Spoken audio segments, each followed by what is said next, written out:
Welcome to Inside Evil Interrogations, where we delve deep into the psychology and behavior of some of the most notorious criminals in history.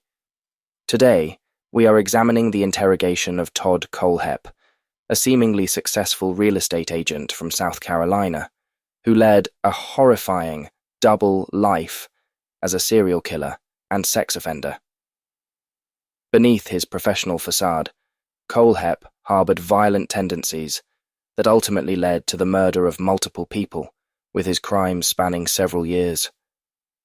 One of his most infamous acts was the 2003 Superbike Motorsports massacre, where Kohlhepp gunned down 4 people in cold blood at a motorcycle shop, an act he later admitted to with shocking indifference. His secret life of violence only came to light in 2016, when Carla Brown, one of his surviving victims, was found alive on his property. Brown had been held captive in a shipping container for 2 months, chained and brutally mistreated. Her discovery opened the floodgates to an investigation that revealed the extent of Kohlhepp's sadistic crimes, including additional murders and assaults. In this episode, we break down Kohlhepp's interrogation, revealing how his unnerving calmness and lack of remorse give us chilling insights into the psychology of a man who killed without hesitation. We will analyze his responses every 7 minutes, exploring the psychological dynamics at play, both in Kohlhepp's behavior and in the detectives' strategies, as they attempt to unravel his horrific acts. The interrogation begins with a calm yet eerily detached Kohlhepp, as the detectives lay the groundwork for questioning. One of the first things noticeable in Kohlhepp's demeanor is his lack of emotion. His answers are clear and direct, but there is a noticeable absence of remorse or anxiety, which is often seen in individuals with psychopathic traits. His calmness, despite the gravity of the accusations, suggests that he is emotionally detached from the consequences of his actions. From a forensic psychology perspective, Kohlhepp's ability to remain composed during the early stages of the interrogation is indicative of someone who has a high degree of emotional control, often seen in those with antisocial personality disorder. His dispassionate responses demonstrate an intellectual understanding of the situation, but there is no emotional connection to the harm he has caused. This lack of empathy is a hallmark of psychopathy, where the individual is capable of compartmentalizing their emotions to such an extent that they can describe violent acts without any visible discomfort. Travis Morgan. I don't know him. You don't know him? Mm-hmm. Okay. That's cool. So, when's the Travis Morgan one? Oh, Travis Morgan was the guy that I hired over there that did sort of do work. I heard that name. He was the shit, man. What's he, is that what he does clean? No, what he does, he goes on Upstate Home Maintenance, whatever. He's full of shit. What he does, he goes on Facebook. I posted on Facebook one day. I was looking for cleaning people in regard to Vista the first time. Okay. When they first, When is Vista just a house, right? It's just a house. It's just that it's got bad omens, man. That's the one in Shadow Lakes. No, sir, that's the one in Twin Lakes. I mean Twin Lakes, that's what I mean, Twin Lakes. I moved a crazy lady, a lady who had two daughters that were underage in there, and when I had to go there the very first time to resolve an issue, the 14-year-old came on to me, and I left and went, oh, hell to the no, and from that point on, anytime I send a service pot guy over there, I actually pay double to make sure that There's another person with them. at all times. That's a good idea. Yes, sir. And I'd rather pay the extra money because as soon as they bring him into it, and barely my company name is involved in it, I'd rather pay the extra money. Got them moved out, took 13 truckloads of trash out of the house. Then I moved in the Catholic people who both worked at the church. I'm thinking, safe bet, right? Yeah. He broke into the closet where they kept the communion wine, and he drank God's stash. And he got drunk, and got caught. This guy's like 55 years old. You know you're in trouble when you steal from the church. You know? Even I won't. I mean, come on. It's one thing if you're a teenager and you sneak in there and get the wine, but if you're a grown man and you're breaking, you know what I mean? There's just some things in life you don't do. So I got them out of there. Then I moved in the car salesman. Now, they were there approximately just a couple, like, the first month, the second month they didn't thank you. They didn't want to pay the bills. Yeah.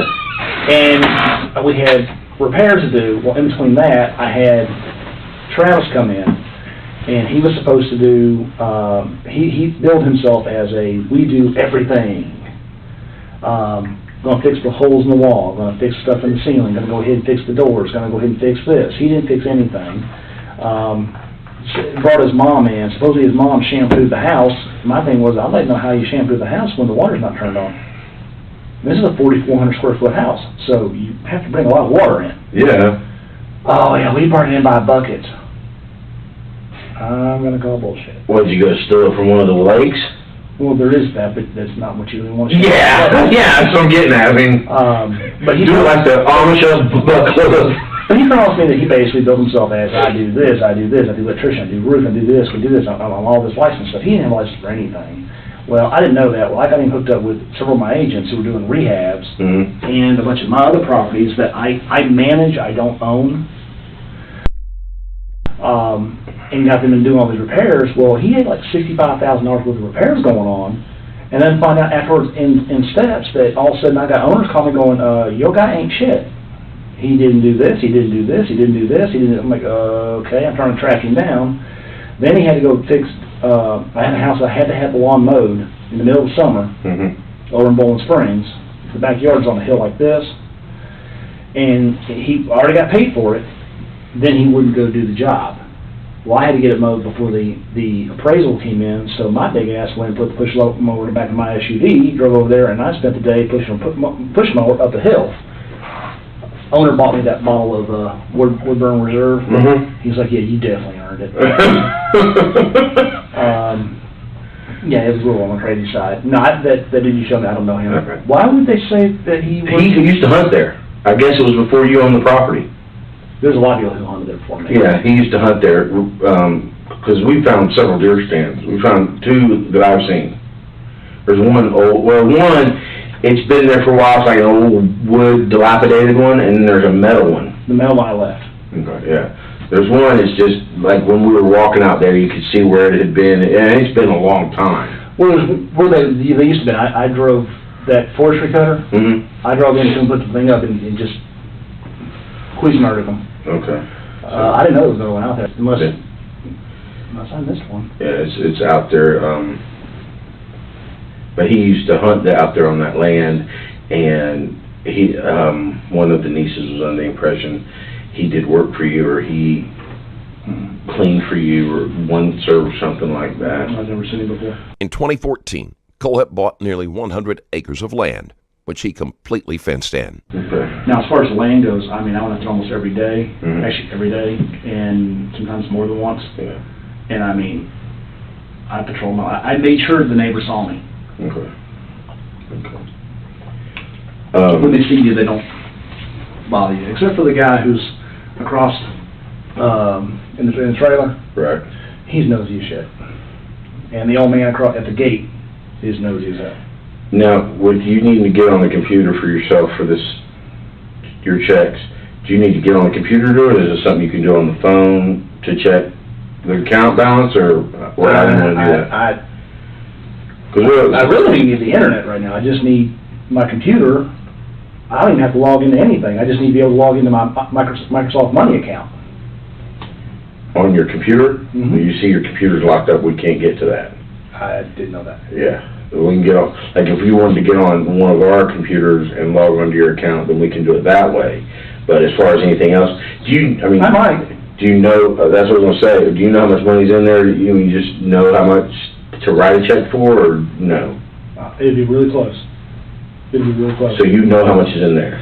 There should be 24, 26 in one, and about the same in the other-ish. So you would be writing her a check for... I'd write two separate checks. I'd clean out both of them as much as I can. So The interrogation begins with a calm, yet eerily detached Kohlhepp, as the detectives lay the groundwork for questioning. One of the first things noticeable in Kohlhepp's demeanor is his lack of emotion. His answers are clear and direct, but there is a noticeable absence of remorse or anxiety, which is often seen in individuals with psychopathic traits. His calmness, despite the gravity of the accusations, suggests that he is emotionally detached from the consequences of his actions. From a forensic psychology perspective, Kohlhepp's ability to remain composed during the early stages of the interrogation is indicative of someone who has a high degree of emotional control, often seen in those with antisocial personality disorder. His dispassionate responses demonstrate an intellectual understanding of the situation, but there is no emotional connection to the harm he has caused. This lack of empathy is a hallmark of psychopathy, where the individual is capable of compartmentalizing their emotions to such an extent that they can describe violent acts without any visible discomfort. All the business deals, they're supposed to pay me anyhow. Right. I can tell her now, I ain't gonna give it dime on them. But you need a computer you got the passwords and logins, you need a computer to log in. So if I bring a laptop in there, you could get on there and look in there so you would know how much you need to write the checks for. Yes, sir. All right, I'll do that. I'm gonna get a computer. I just need a piece of paper and a pencil. All right, I'll get it for you. What you want to eat, man? Whatever you guys want. Whatever's convenient. Man, we ain't going through this again. What you want to eat, buddy? He's gonna grab something. Bottle of Happy. A T-bone.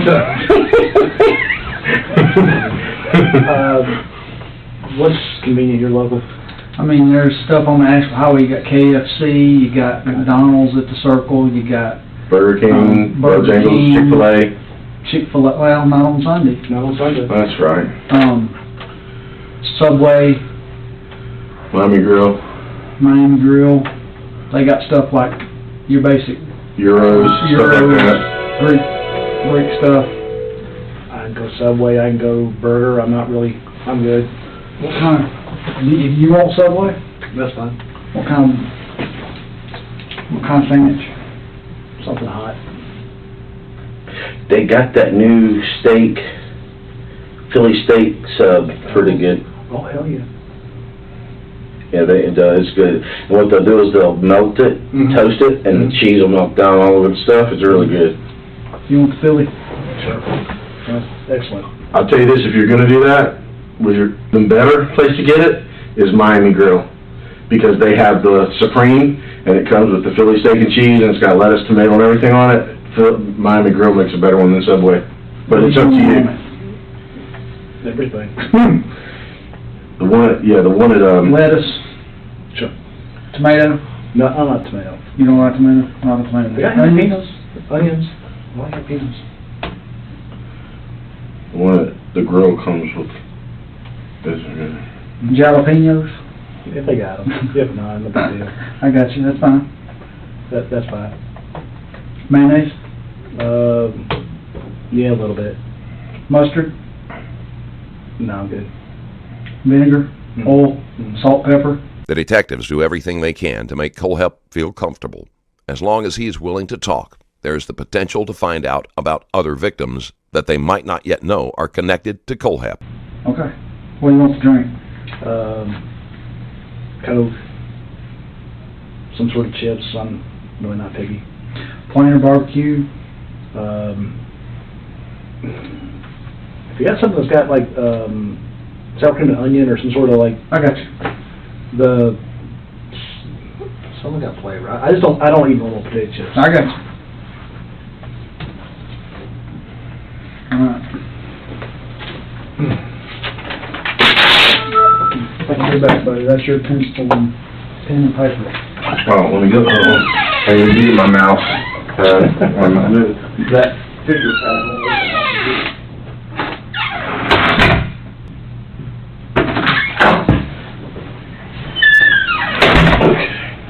If you're like me, I can't do that mouth either. I'll tell you something, man.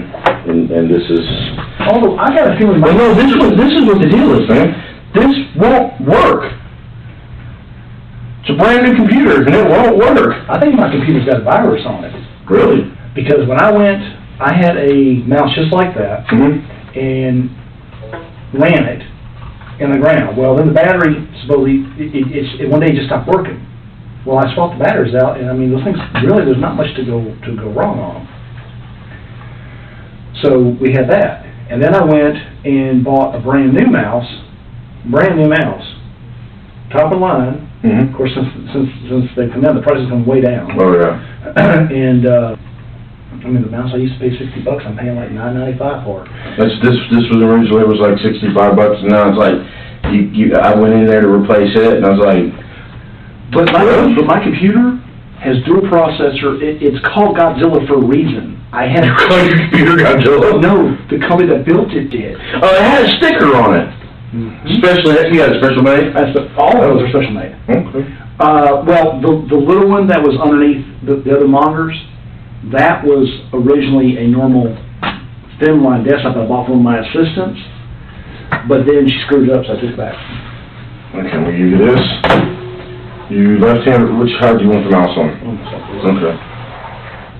I'll tell you something, I was looking at retiring next year, if I can get my wife to quit spending money. Since Kohlhepp is willing to access his financial information for them, it will save the detectives the time of going through the legal procedures to do it themselves. You look at what? Looking at retiring from here, and I always wanted to go into real estate. I wish we had met at a different time in a different place. If you ever want to come back and talk to me, I can teach you how to make so much friggin' money. Really? Yeah. It's You're just a really cool guy, man. hell, I made $160K in the stock market in 5 months. Really. Yeah. Yeah, I was working on finishing my bachelor's degree in criminal justice, and a buddy of mine told me, he said, why do that? He said, you've already got your bachelor's degree for 19 years.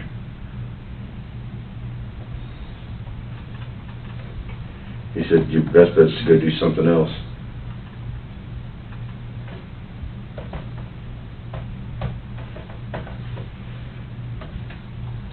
What do you, just so I know, what are you logging on to?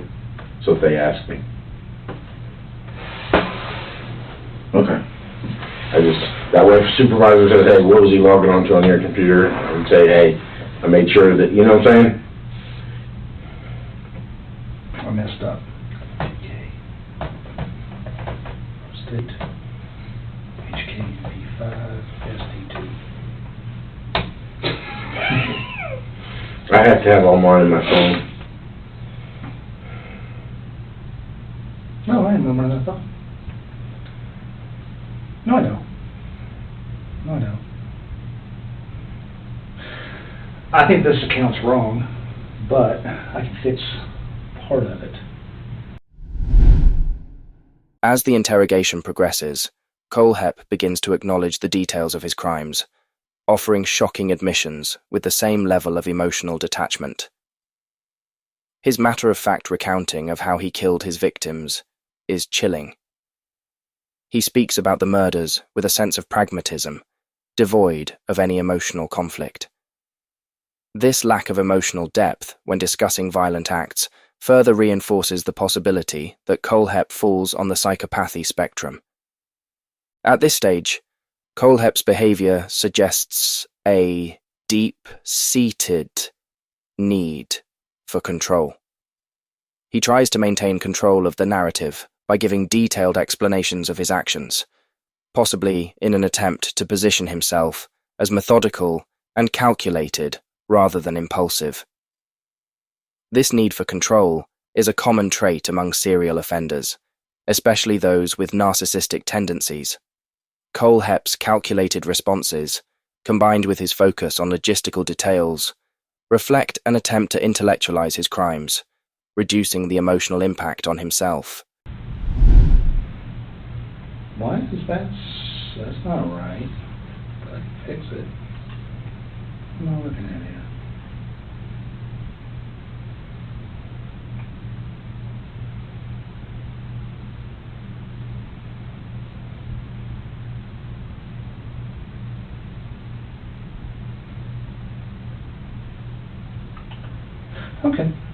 Okay, I can solve this problem. There's not many problems I can't solve, I just getting a computer around me. Oh, I got very good at, See, like, my wife and our dream's always been to flip houses and stuff like that. I've got a friend that does it in Florida, who's pretty successful at it, but I'm real interested in the stock market. I'm just really stupid at it. And I've got a friend who does real estate, like I was telling you here, and I wouldn't trust him to cut my grass, but he is doing good in real estate. I don't understand. let me explain both of those to you, how to make money without screwing yourself in a second. Okay. So I did sales for, I don't know if you remember all the Gold's Gyms that were here. I opened them. Me and a guy named David Dixon and a guy named David Gillespie.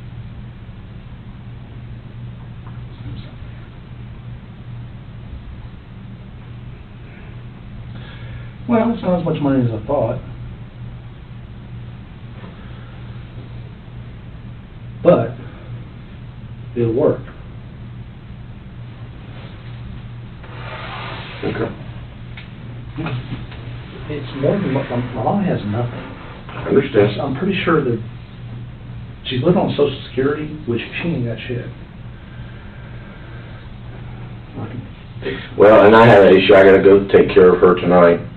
She showed up at the house and tried to get $1,000 out of the lockbox, and the patrol officer that was there didn't know about it, so they wouldn't let her get it. So they called me afterwards, and they said we turned her away. I said, I'll take care of it. I'll fix it. I'll talk to her. I'll get it squared away.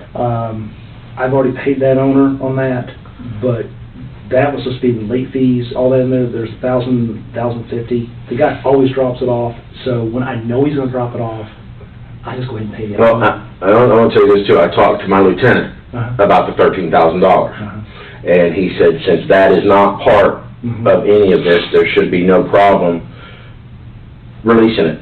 Okay. We just have to go through some paperwork and some protocols, so it may have to you come back over here again tomorrow to sign that over. Okay?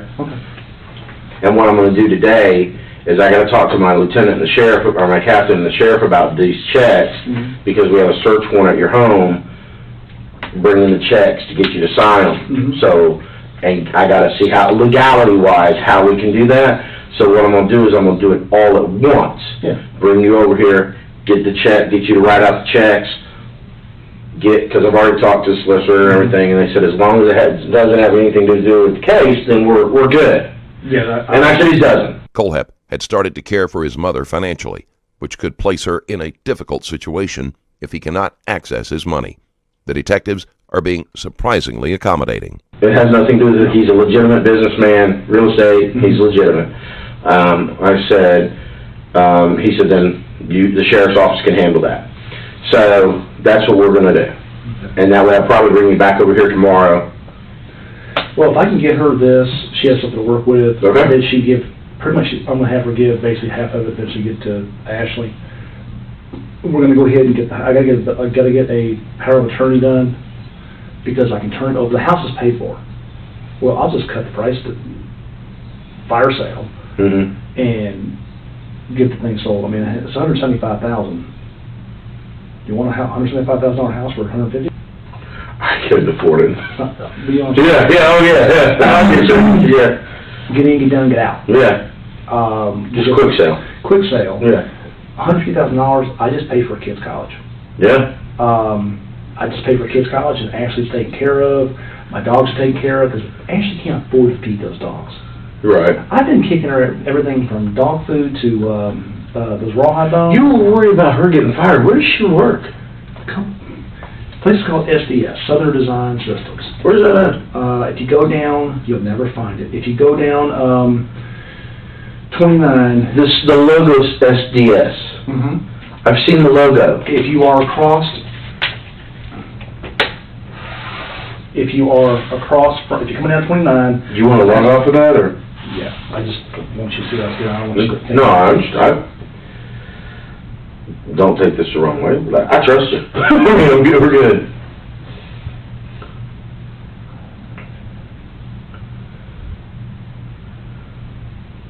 You see, the only thing I won't touch Mm-hmm. is that account. Because that's not mine. I don't see what that is. Escrow. That's where people had brought me money, they hold it in escrow, 29,000. Oh, okay. That's what you're saying. Actually, that's off too. It should be an odd number. Would somebody have put money in there that you know, well, But I might have paid a repair bill out of it and haven't got, that's what happened. I didn't get reimbursed for the damn, screw it, it's not worth the drama.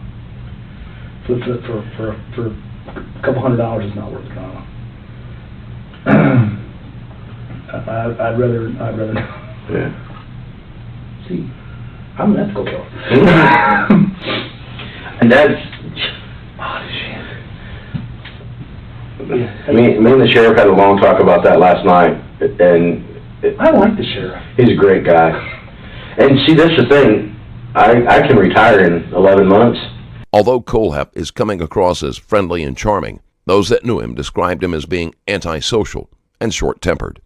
And I'm not going to, because as long as he's sheriff, I'll be here. I mean, as long as he's sheriff, I'll be here. I would, That's, you know. Thank you. I would be very surprised if he doesn't win. Kohlhepp begins to describe the Superbike Motorsports murders, and his recounting of the events is disturbingly clinical. His justification for the killings, claiming the shop employees had disrespected him, reveals a fragile ego and a tendency to externalize blame.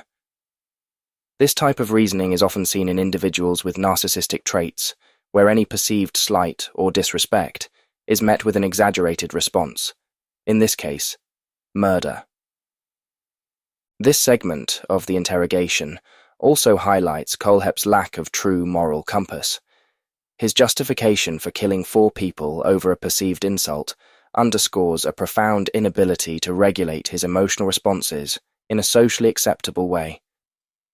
Instead of experiencing guilt or regret, Kohlhepp frames the murders as a necessary action, further supporting the theory that he views himself as above moral scrutiny, another key feature of psychopathy and narcissism.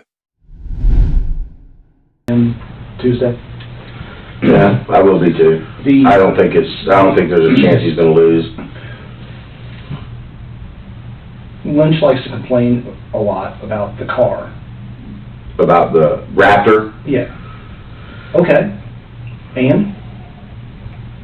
Sure. The man do what the hell he want to do. Well, there are certain guidelines in the laws that allow him to do certain things, and he followed those guidelines. And the truck goes, he actually has a per diem for a truck, and the truck that he was driving that he had the per diem, he gave to the sheriff's office, and one of our officers is driving.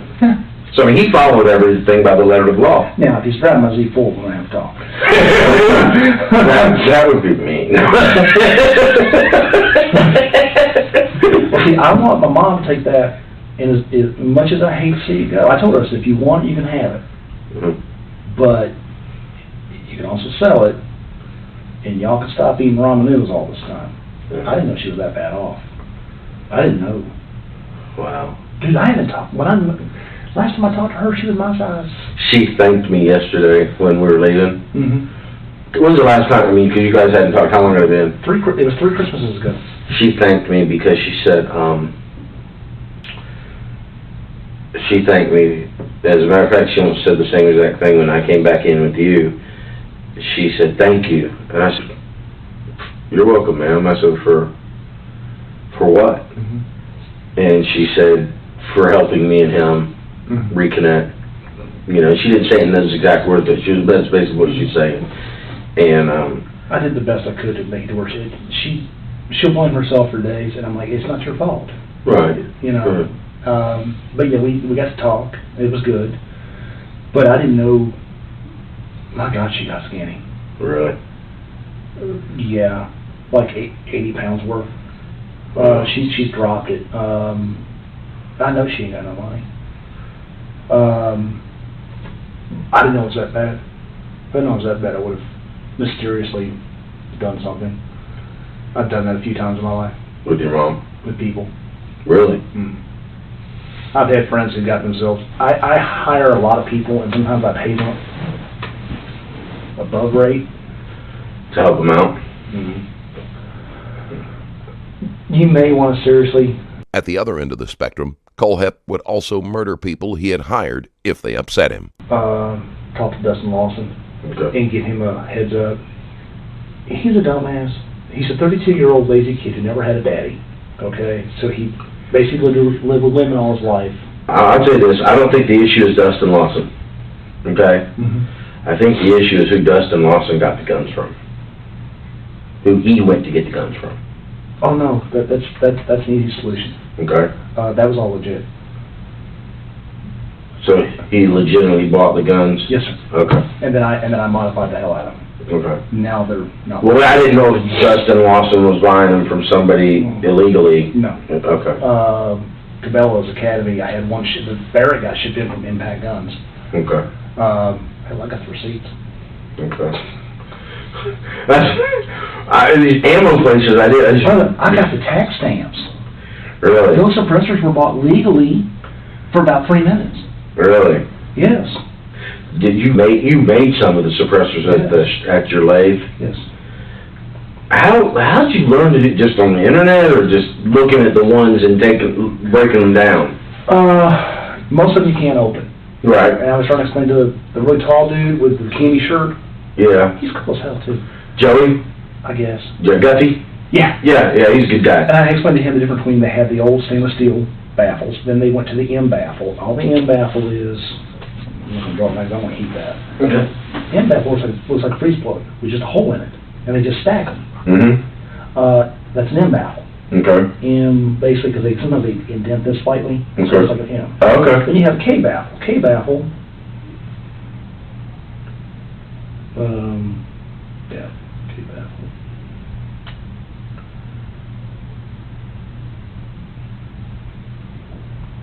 Now what this looks like from the down view is you have a circle. And then, of course, right here is your hole the bullet goes through. Then you have to take a milling machine or drill will work, and bore a small hole at a diagonal so that you basically cut a hole through to there. Right. Okay? This has to have a, well, actually, you can leave that alone, but you got to bore a small hole right here. Hold on a second.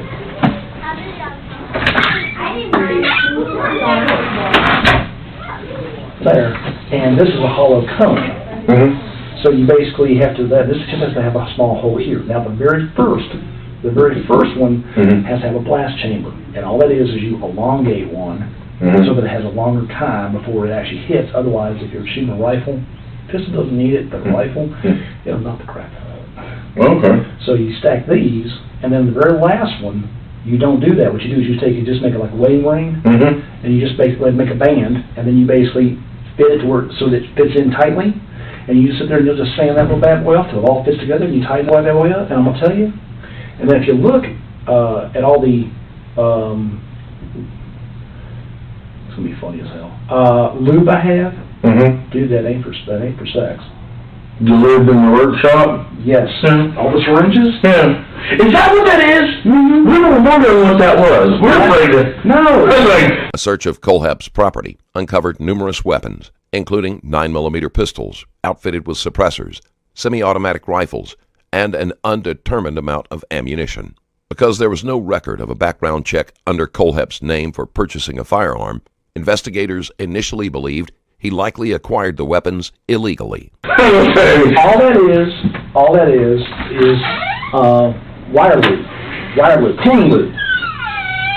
If you take pool lube, take your suppressor, squirt it in. Thank you. Sorry to interrupt you. The needles, it's lube. To make your suppressors. If you do that on a pistol suppressor, do not do that on a rifle suppressor. You make it what's called a wet suppressor. As Kohlhepp delves deeper into the details of his crimes, the detectives continue to press him for more information, focusing on his mindset during the killings. Kohlhepp's responses become more revealing as he begins to describe the level of premeditation involved in his actions. he explains how he stalked and planned his attacks, displaying a chilling level of foresight and organization. This methodical approach to violence is common among serial killers, particularly those with high levels of psychopathy, as they tend to plan their actions with precision, minimizing risk and maximizing control. Kohlhepp's ability to describe his crimes without any emotional cues, such as remorse, shame, or guilt, suggests a profound emotional detachment. This is further compounded by his lack of concern for the victims themselves. Instead, he focuses solely on his own experience and the logistics of the crimes. In forensic terms, this indicates Kohlhepp's complete dehumanization of his victims, seeing them as objects rather than individuals with lives and families. This dehumanization is a key psychological mechanism that allows serial killers to continue their actions without emotional conflict. That's what I figured. Which one you want? I don't care. Whichever one you know. Good. If you squirt that into the initial baffles and then screw the can on, it drops your decibels 3 to 4 decibels. Really, just gives you that added thing. Now, me personally, I only use those when I'm playing. Personally, white lithium grease in the spray can. Just take it with a long tube, push it all the way in, and spray it as you pull out so it hits all of them. Not only will that drop your decibels 3 to 4 decibels, easy, but when you have to clean the baffles later on, especially a 22 baffle, it's really dirty. It's really dirty. I can use the restroom. I'll be right back. Wash your hands. Yes, sir. Boy, when I go back to the pod tonight and I fart, they're going to be jailers. I hear that.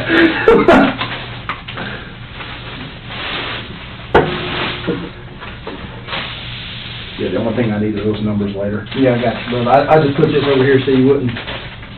I'll just tell you, you get me talking guns, and I can talk about guns for. I hear you, dude. Well, he was asking me how I learned all this. Internet. Goes back to what we were talking about before, huh?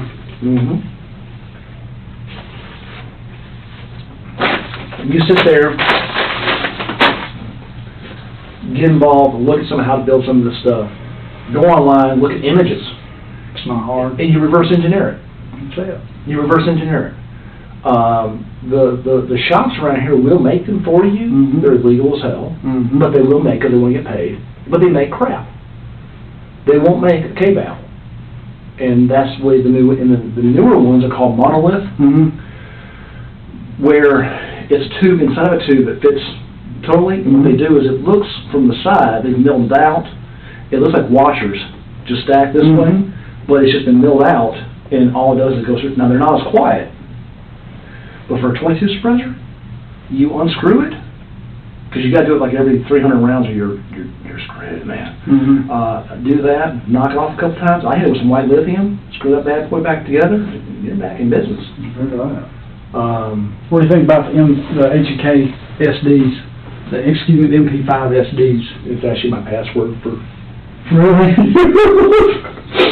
The MP5 SD2s, they're heavy, but they're awesome. They are.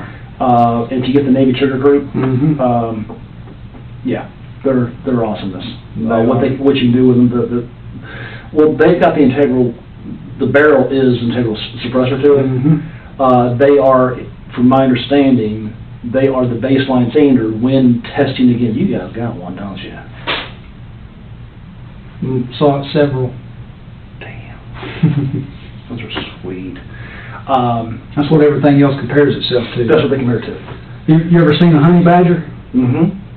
Kohlhepp is more than happy to talk about all of the modifications he made to his weapons. The detectives can only hope he will be as forthcoming about the murders. That is bad. You mean the animal? What are you talking about?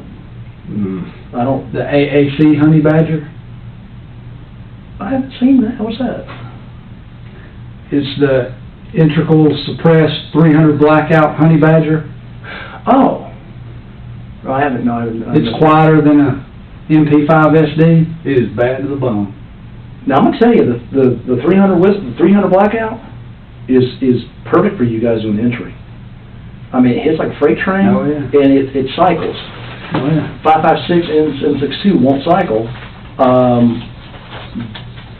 It's not as quiet as I would like.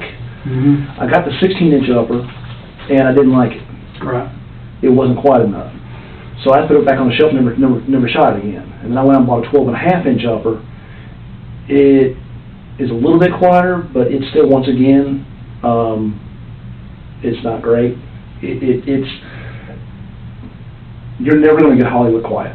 Mm-hmm. Now, my 300, well, you guys really should have opened up the safe. 65085. I'll make it easy on you. Open the happy box up. Would love to have the paperwork given to my mom, because that's the payments of the land are in there. Okay. But she only needs the paperwork. I got you. There is a Ruger precision rifle that I've had tweaked in there, and there is it started life as a Remington 700 PSS, police sniper system. And then I modified it, and it now has, I took the barrel off, the AAC barrel on it, so I shortened the barrel up so when you put a can on it, which in the back of the SUV is the Cyclops suppressor for it. Okay. Cyclone suppressor for it. Now that one, if you're shooting any of the subsonics I got, homie don't know you're there. I hear you. You'll know if somebody, they'll hear something, but they won't have any clue what it was or where to look. Which means now you can get his buddy. But as far I used to mess with the hunters. The hunters would come on the land, and I would play with the hunters. I wouldn't hit them, I got you. but I'd break the stuff. That's when we're talking about thermoses and... Thermoses. Yeah. And if you're dumb enough, most of these guys don't know how to use the knobs. Mm-hmm. They get these, man, you see these guys go to Cabela's, and they get a 338 Lapua. Mm-hmm. Very few people know how to use a piece of machinery. Mm-hmm. You're not going to carry it. It's like a Barrett. Mm-hmm. I hear on Facebook all the time, that's my favorite gun. Have you ever shot one? No. Why is it your favorite gun? That's what I use on Call of Duty. Get the fuck out. Mm-hmm. This ain't a video game. Trust me. Right. And being a sniper is a shit job. It ain't like Hollywood. You gonna pee on yourself. You gonna sit there long hours. You ain't gonna go nowhere. It's uncomfortable. As the interrogation delves deeper, Kohlhepp begins to exhibit signs of frustration as the detectives push him for more explicit details about the murders. His previously calm demeanor gives way to moments of irritation, which suggests that while Kohlhepp is adept at maintaining control, the pressure of the interrogation is beginning to affect him. This irritation reveals the cracks in his facade and highlights his narcissistic tendencies. He expects to be in control of every situation and grows frustrated when that control is challenged. Kohlhepp's responses continue to emphasize his egocentric worldview. He justifies his actions by downplaying the significance of his victims and focusing on his own needs and desires. This lack of empathy, combined with his desire to maintain dominance, underscores the core features of psychopathy and narcissism that define Kohlhepp's psychological profile. And 9 times out of 10, you don't even get to shoot. You're giving somebody else information. It ain't the cool job. And you tell them, that's what I like. And they go with the Barrett. I go, do you even have any idea what that thing is for? It's not meant for people. It's meant to take out vehicles, radar domes, missile systems. That's right. If some asshole wants to go behind a barricade, I don't think you guys really got a need for a Barrett, but you never know. Right. But I mean, I'd rather have it than not have it. That's true. I'm gonna step on back. Here, just a second, I got a drink back here. You still Will you bring me water? Everybody, yeah. Don't meet me halfway with the water? Yeah, we talking guns again. Huh? We talking guns again. I'm actually fascinated by it, what you're telling me. Well, they got that, the integrals. The integrals of the whole barrel is an actual Mm-hmm. the tube for the suppressor, Mhm. and then they have a new monolith, which they're only for 22s. I've got one. You can play with it. It's a tube inside the tube. It just threads in, Mm-hmm. and it's got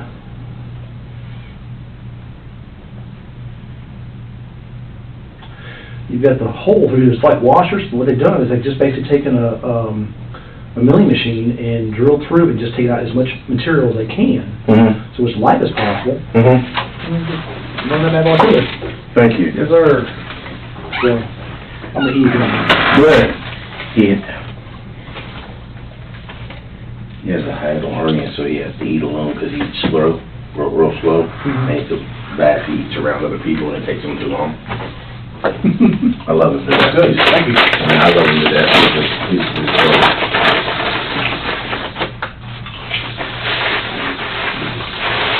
Is that good? Mm-hmm. I want to steer you wrong. I want to steer you wrong, man. Food's my thing. I made a joke with him. I was like, yeah, I'm gonna go back to the pod. I'm gonna let one part loose, and I'll make everybody jealous.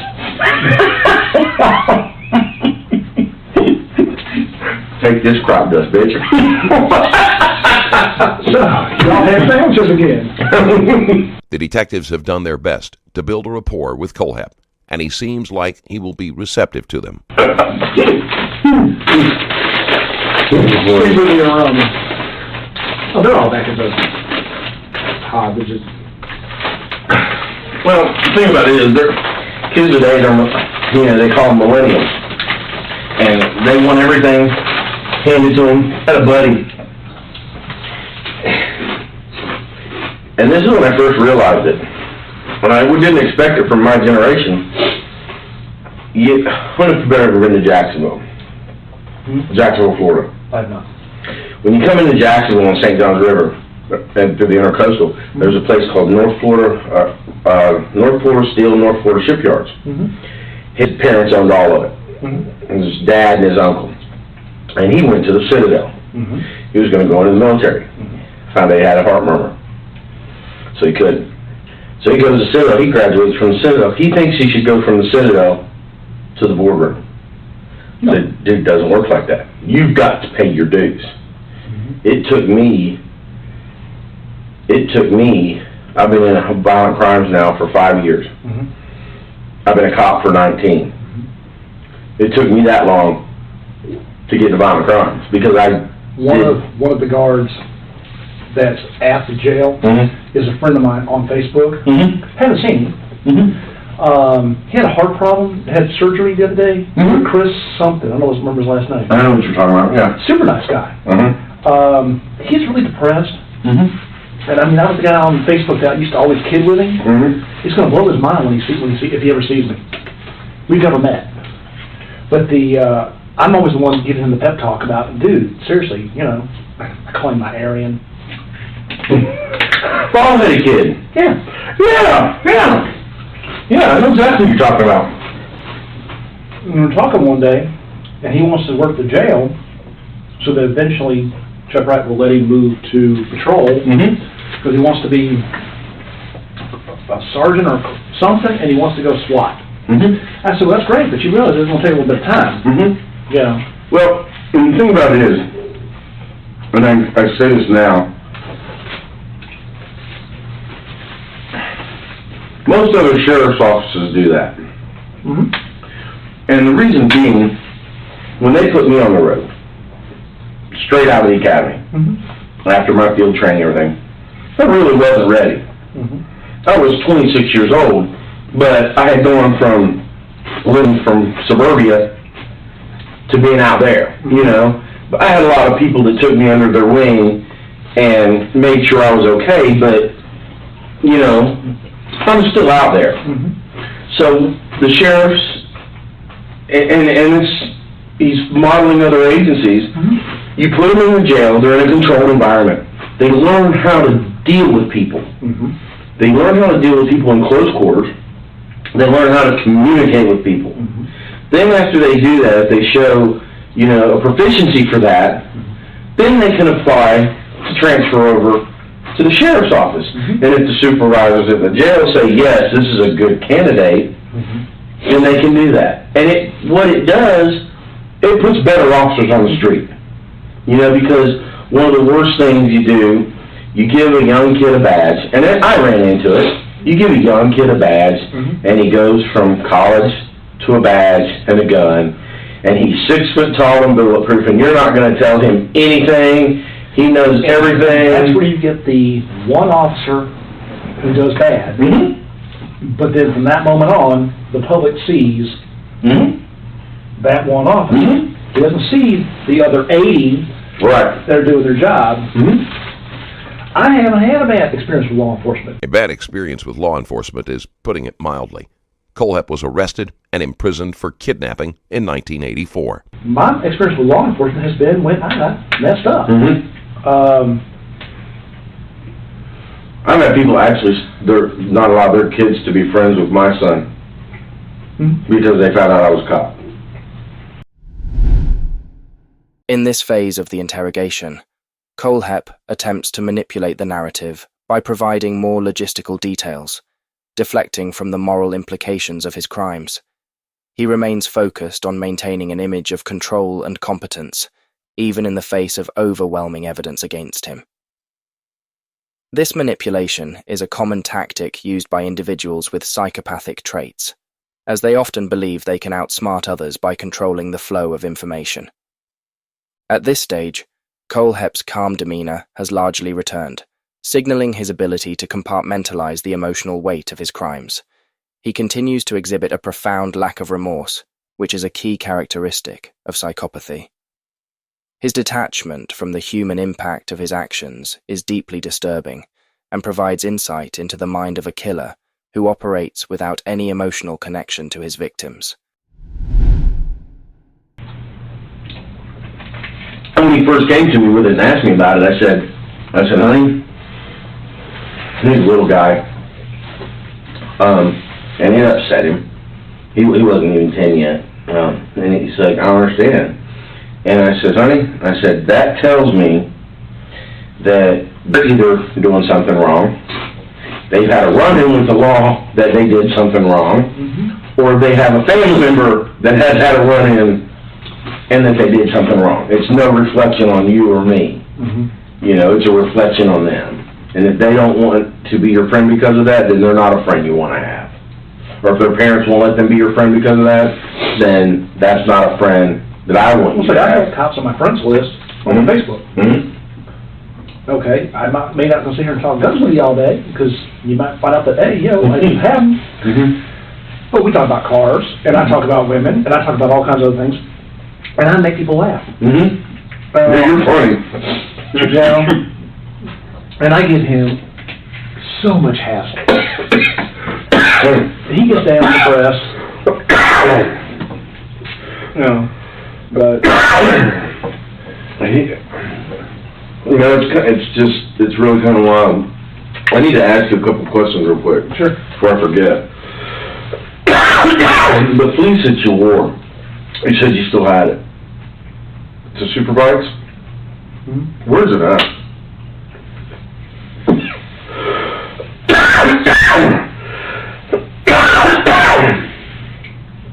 closet? Is it going to be in the closet in your house? Probably the one in the house.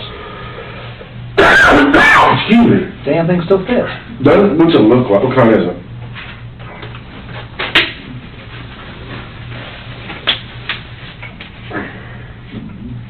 Just Columbia on it.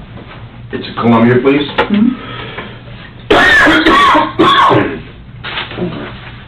The shoulder holster, do you still have that? No. Okay. But I have many like it. You got a nice gym set. Don't sell.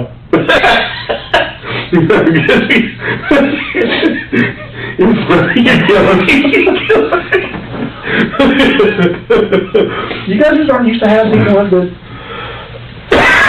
You know, it's funny. It's not funny. I shouldn't say it's funny.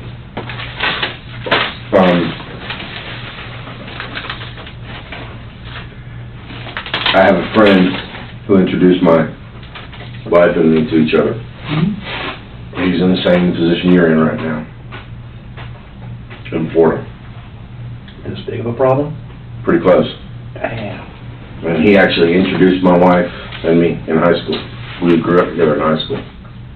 So that's like, I grew up with him from the 7th grade through college. His issue, he was a correction officer, but his issue was he married a girl, and she got him hooked on drugs. And, you know, he ended up making some really bad decisions. So kind of like, and he made me laugh. So when I'm sitting here talking to you, I kind of see that, you know, my friend, you know, so that's kind of. As the conversation becomes more serious, the detective subtly makes a personal connection with Kohlhepp to reinforce himself as a friendly figure. You know, it's kind of a I'm just wondering how. surreal feeling.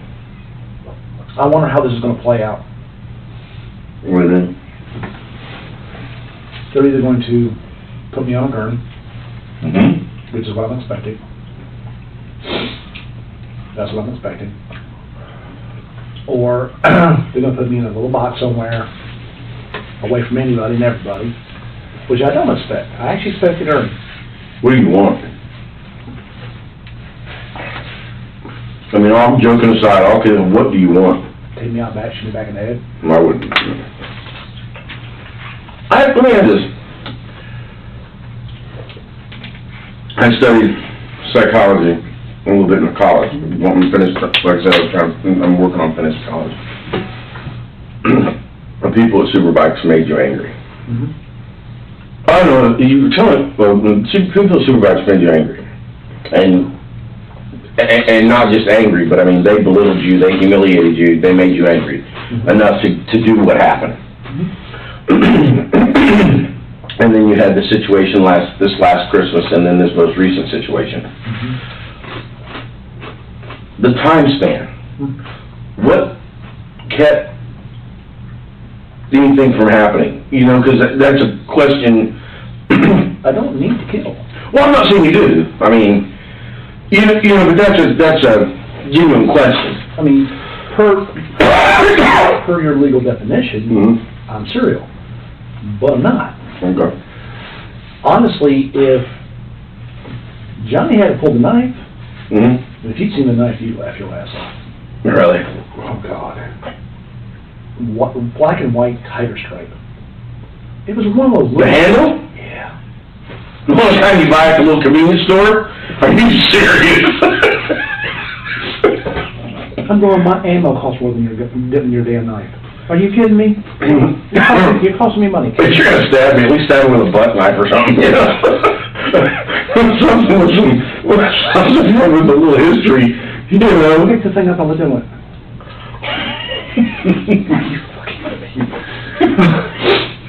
This is after you shot him? Oh, yeah. He put that thing out, and I went, here's how it's gonna go. Okay, let's dance. And the other problem is if they don't put me on the gurney, when the people inside realize the people I hunt is them.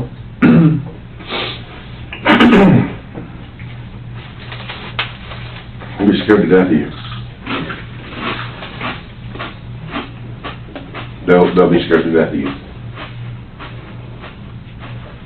Because I know the rest of my life never heard another person. I'm entirely okay with that. It's so, like with Superbikes and with this, it's just a reactional situation. Isn't it? I wouldn't have ever heard another person again. I had a problem with the drug dealers, but I kept it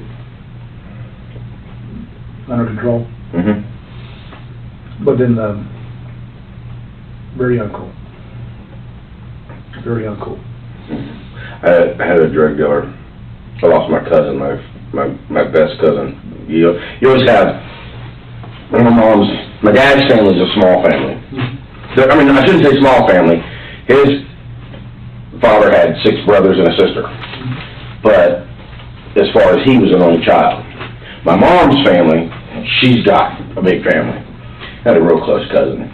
As the interrogation concludes, Kohlhepp's demeanor remains unsettlingly calm. Despite being confronted with the reality of his crimes, he shows no sign of emotional distress, further solidifying his profile as a psychopath. His responses continue to focus on logistical details rather than the moral implications of his actions, and he remains devoid of remorse or empathy. The interrogation reveals Todd Kohlhepp as a methodical, calculating individual whose violent tendencies were fueled by his need for control and dominance. His ability to compartmentalize his actions and maintain a public facade of respectability allowed him to evade capture for years. Kohlhepp's psychological profile, marked by psychopathy and narcissism, paints a chilling portrait of a man capable of extreme violence without remorse. The interrogation of Todd Kohlhepp provides a rare and disturbing glimpse into the mind of a serial killer. Throughout the session, Kohlhepp's calm demeanor, lack of empathy, and methodical recounting of his crimes reveal a deeply disturbed individual with traits commonly associated with psychopathy and narcissism. His ability to intellectualize his violence, combined with his need for control and justification of his actions, suggests a psychological profile where emotional detachment and self-aggrandizement dominate his personality.